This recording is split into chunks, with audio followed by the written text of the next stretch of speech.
মুসলিমা moon আপনি ID থেকে লিখেছেন, আমার স্বামী একজন মেরিনার, কাজের সূত্রে তাকে দেশের বাইরে জাহাজে থাকতে হয়। আমরা ভিডিও কলে কথা বলি, তবে সে একটু খোলামেলা ভাবে দেখতে চায় এবং খোলামেলা ছবি চায়, তাকে এটা দেওয়া বৈধ হবে কি না? অমুসলিমের সাথে হ্যান্ডশেক করা যাবে কি? অমুসলিম প্রধান দেশে তাদের জবে করা প্যাকেটজাত গোশত খাওয়া যাবে কি না? হাঁটু ঢাকা শর্ট প্যান্ট, 3/4 প্যান্ট পরা জায়েজ আছে কি? ঋণের পরিমাণের চেয়ে অতিরিক্ত গ্রহণ করলে সুদ হিসেবে গণ্য হয়, কিন্তু অতিরিক্ত গ্রহণ না করলে অনেক সময় ঋণদাতাকে ক্ষতিগ্রস্ত হতে হয়। মুদ্রাস্ফীতির কারণে প্রতি বছর টাকার দাম কমছে। 1 লাখ টাকা দিয়ে এখন যা কিনতে পারবো 1 বছর পর তা পারবো না, তাহলে ঋণ দিয়ে সুদমুক্ত ভাবে ইনসাফ রক্ষার উপায় কি? আমি যদি রাস্তায় কোনো মূল্যবান জিনিস দেখেও রাস্তা থেকে না তুলি, তাহলে কি আমার দায়িত্ব অবহেলার গুনাহ হবে? নাজদিন হাসান আপনি লিখেছেন, আমি অসুস্থতার জন্য বাথরুমে যেতে পারি না, আমার শোবার ঘরে একটি হাই কমোডের পট আছে, এখন এটা কি বাথরুম হিসাবে গণ্য হবে?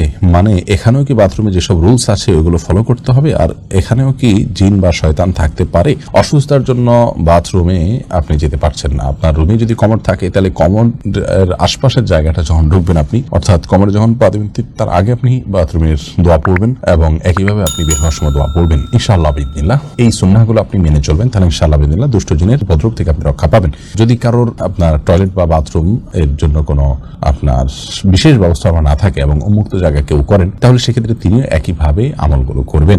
এরপরে নো অল অ্যাবাউট এডুকেশন এই আইডি থেকে আমাদের ইউটিউব চ্যানেলে আপনি প্রশ্ন করেছেন, অমুসলিমের সাথে হ্যান্ডশেক করা যাবে কি? অমুসলিমের সাথে মুসাফা বা হ্যান্ডশেক করা যাবে কি যাবে না বিষয়ে হাদিসে সরাসরি কোনো দিক বা নির্দেশনা নেই। সালামের বিষয়ে দিক এবং নির্দেশনা আছে, ওইটার উপরে তুলনা করে, যেহেতু দুইটা প্রায় একই ধরনের আমল, সেটার উপরে তুলনা করে বেশিরভাগ ফুকাহা একরাম বলেছেন যে কোনো মুসলিম যদি আপনার সাথে হ্যান্ডশেক করার জন্য হাত বাড়িয়ে দেয়, আপনি সৌজন্য রক্ষা করতে গিয়ে আপনি তার সাথে হাত বাড়িয়ে মুসাফা করতে পারেন। এছাড়া আপনার প্রতিবেশী কোনো অমুসলিম যার সাথে মুসাফা না করলে তিনি ভুল বুঝতে পারেন, মনে কষ্ট করতে পারেন, সেক্ষেত্রে তার সাথে আপনি মুসাফা করতে পারেন। আর এছাড়া সাধারণ অবস্থায় আপনি নিজে থেকে সেদে কোনো অমুসলিমের সাথে মুসাফা করতে যাওয়া, তার সাথে আপনি অন্তরঙ্গতার প্রকাশ করতে যাওয়া, এ বিষয়ে আপনার বেশিরভাগ ফুকাহা একরাম মাকরুহ বলেছেন, তবে সেটি হারাম বা সুস্পষ্টভাবে নিষিদ্ধ নয়, কারণ বিষয়ে কোরআন হাদিসে সুস্পষ্ট কোন নিষেধাজ্ঞা পৃথকভাবে নেই। মাসুদ রানা আপনি লিখেছেন, আমি যদি রাস্তায় কোনো মূল্যবান জিনিস দেখেও রাস্তা থেকে না তুলি, তাহলে কি আমার দায়িত্ব অবহেলার গুনাহ হবে?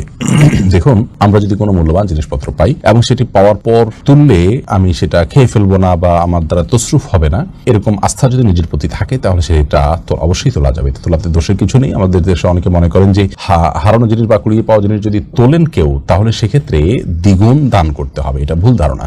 বরং আমরা যে তুলব সে তুলে ওইটা আবার আমরা প্রাপকের কাছে দেওয়ার জন্য দীর্ঘদিন পর্যন্ত কোনো প্রবণা 1 বছরের কথা আছে ঘোষণা করতে হবে, প্রাপককে খুঁজে বের করার চেষ্টা করতে হবে, না পেলে তখন সেটাকে যথা নিয়মে ব্যয় করতে হবে। তো এখন কথা হলো যে যদি কেউ পান, তাহলে তিনি তুলে উপযুক্ত ব্যক্তি খুঁজে তারপরে এটার যে দায়িত্ব আছে সেটা আদায় করবেন এবং নিজের প্রতি আস্থা থাকবে, অবশ্যই তুলতে পারেন। আর যদি তিনি না তুললে বরং অন্য কেউ তুলে সেটার অসৎ ব্যবহার করবে বা তসরুফ করবে, এরকম আশঙ্কা থাকে, তাহলে সেক্ষেত্রে এবং তার তোলাটাই উচিত এবং কর্তব্য। অনেক উলামা কেরাম সেটাকে ওয়াজিব বলেছেন। মুখতার আহমদ আইডি থেকে আপনি লিখেছেন, ঋণের পরিমাণের চেয়ে অতিরিক্ত গ্রহণ করলে সুদ হিসেবে গণ্য হয়, কিন্তু অতিরিক্ত গ্রহণ না করলে অনেক সময় ঋণদাতাকে ক্ষতিগ্রস্ত হতে হয়। মুদ্রাস্ফীতির কারণে প্রতি বছর টাকার দাম কমছে।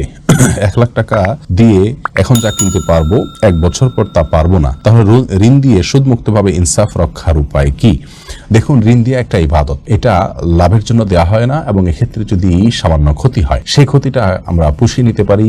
অপার্থিব যে উপকারিতা আছে, যে সওয়াব আছে, বিপুল পরিমাণ হাদিসে কোন হাদিসে এটাকে যে পরিমাণ ঋণ দেওয়া হয় অনেক সময় ওই পরিমাণ দান বা কোনো ক্ষেত্রে তার চেয়ে বেশি সওয়াব পাওয়া যায়। এই জন্য অপার্থিব উপকারিতা বিবেচনা করে এক্ষেত্রে ছাড় দেওয়া উচিত, অর্থাৎ ঋণ লাভ ছাড়া লাভের চিন্তা না করে ঋণ দেওয়া উচিত। এবং এক্ষেত্রে আমার যদি মুদ্রাস্ফীতির কারণে কিছুটা ক্ষতি হয়, অফুরন্ত সওয়াবের মাধ্যমে সেটা পুষিয়ে যাবে ইনশাআল্লাহ বিদিনা। তবে সেই সাথে এটাও আমাদের মনে রাখতে হবে যে যিনি ঋণ নিয়েছেন, তিনি যার কাছ থেকে ঋণ নিয়েছেন, পরিশোধের সময় তাকে যদি একটু বাড়িয়ে দেন সেটা উত্তম এবং সুন্নাহ। বিভিন্ন হাদিস দ্বারা সেটি বোঝা যায়, কোনো চুক্তি নেই, কিন্তু নিজে থেকে তিনি বাড়িয়ে দিয়েছেন, এটা প্রশংসনীয় এবং এটি তার করা উচিত যে মুদ্রাস্ফীতি এবং বিভিন্নভাবে ঋণ যিনি দিয়েছেন তিনি কিছুটা ক্ষতিগ্রস্ত হয়েছেন সেটি মাথায় রেখে এবং তার প্রতি তার যে অবদান আছে সেটার স্বীকৃতি স্বরূপ একটু বাড়িয়ে দেওয়া উচিত। তাহলে সেক্ষেত্রে ইনশাআল্লাহ ভারসাম্য চলে আসবে।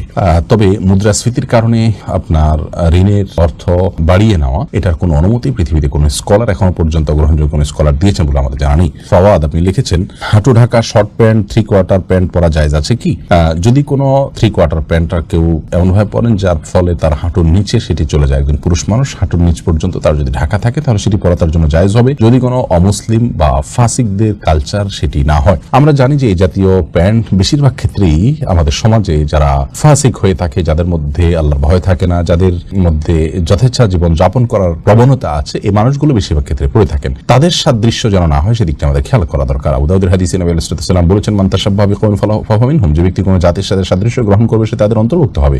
লেবাসে পোশাকে অমুসলিমদের সাদৃশ্য গ্রহণ যেন না হয়, তাদের সাথে যেন আমাদের মিলে না যায়, খাপ খেয়ে না যায়, এই দিকটা আমাদের খেয়াল করা উচিত। তো সেই জায়গা থেকে এটি না করা উচিত। আর কোন অঞ্চলে যদি সে অঞ্চলের প্রচলিত পোশাক থাকে, সেই পোশাক পরিধান করাটাই হলো ইসলামের নির্দেশনা। অথবা আমাদের এই অঞ্চলে লুঙ্গির প্রচলন আছে, আমরা লুঙ্গি পরে থাকি, সেটি আমাদের পরাটা ক্ষেত্রে আপনার শরিয়ার নির্দেশনা হলে সেটি আমরা পরবো, সেটি পরার থেকে কোনো দর্শনীয় নেই, বরং সেটাই আমাদের পরা উচিত। তবে অবশ্যই সেটা পড়তে গিয়ে টাকুর নিচে যেন না যায় বা শরিয়ার কোনো বিধান যেন লঙ্ঘন না হয়, সেদিকটা আমরা খেয়াল করবো।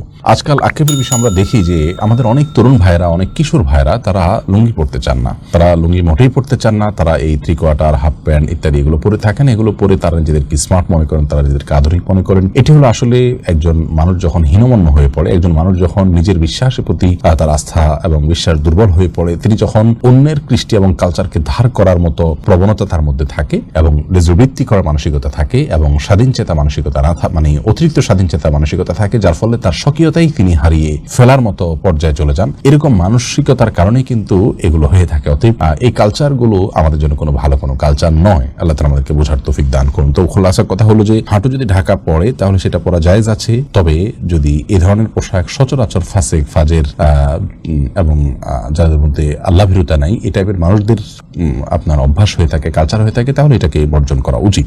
আমাতুল্লাহ আপনি লিখেছেন, অমুসলিম প্রধান দেশে তাদের জবে করা প্যাকেটজাত গোশত খাওয়া যাবে কি না? অমুসলিম দেশে যারা বসবাস করছেন বা সেখানে গিয়েছেন কোনো কারণে, সে সমস্ত দেশে যে সমস্ত পশুর গোশত ইত্যাদি প্যাকেটজাত পাওয়া যায় বিভিন্ন গ্রোসারি শপ ইত্যাদিতে, সেগুলো আমরা খেতে পারবো কিনা যে মুসলিম হিসাবে?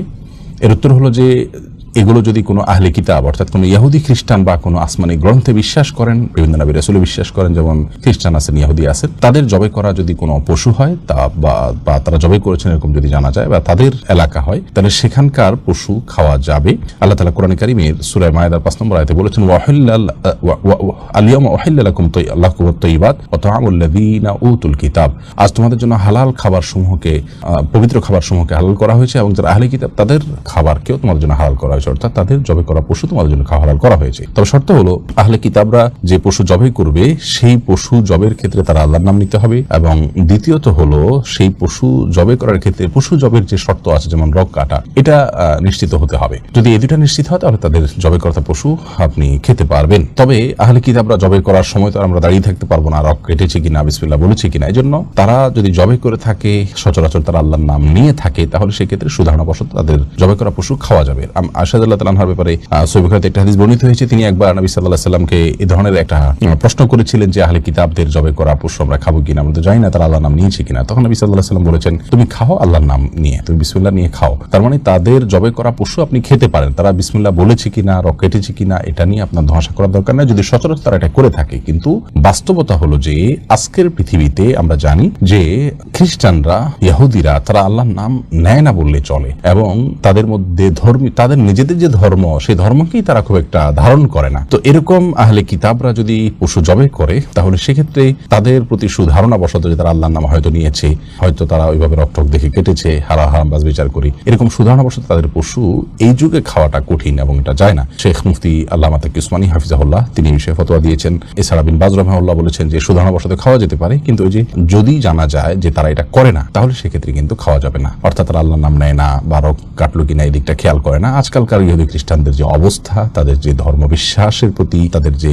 দায়িত্ববোধ, সেটার দিকে তাকালে আমরা স্পষ্ট হই যে আসলে তাদের মধ্যে এই বিষয়ে যথেষ্ট গাফিলতি আছে। তো এখন খোলাসা কথা হলো, যারা প্রবাসে আছেন বা এরকম অমুসলিম প্রধান দেশে আছেন তারা কি করবেন? এর উত্তর হলো যে এই সমস্ত দেশগুলোতে আলহামদুলিল্লাহ যদি ইহুদি খ্রিস্টানদের মধ্যে এরকম কেউ ধর্ম চর্চা করেন, আল্লাহতে বিশ্বাস করেন, আল্লাহর নামে জবে করেন, জানেন সচরাচর এরকম হয়ে থাকে, তাহলে ইন্ডিভিজুয়াল কেস আলাদা করে চেক করার দরকার নেই, তাদের জবে করা পশু তারা খেতে পারেন। আর হিন্দু বা মুশরিক বা এরকম যারা আছেন তাদের জবে করা কৃত পশু খাবেন না। যদি গ্রোসারি শপগুলোতে হালাল সার্টিফাইড থাকে। বিভিন্ন দেশে, আমি জাপানে দেখেছি, বিভিন্ন দেশে আপনার সে দেশের ওলামা একরাম সংশ্লিষ্ট আপনার পশু জবের ক্ষেত্রে শরিয়া প্রতিপালন করা হয়েছে কিনা, নিয়ম মানা হয়েছে কিনা সেটা দেখে যাচাই করে তারা হালাল সার্টিফাইড করে থাকেন। তো তাদের সার্টিফিকেশন দেখে, তাদের আপনার সার্টিফিকেট দেখে, হালাল এটা লেখা দেখে সেই প্রতিষ্ঠান যদি এটাকে নির্ভরযোগ্য মনে করে সার্টিফিকেট দিয়ে থাকে, তার উপর নির্ভর করে আমরা খেতে পারি, কোনো অসুবিধা নেই। মুসলিম আমুন আপনি আইডি থেকে লিখেছেন, আমার স্বামী একজন মেরিনার, কাজের সূত্রে তাকে দেশের বাইরে জাহাজে থাকতে হয়। আমরা ভিডিও কলে কথা বলি, তবে সে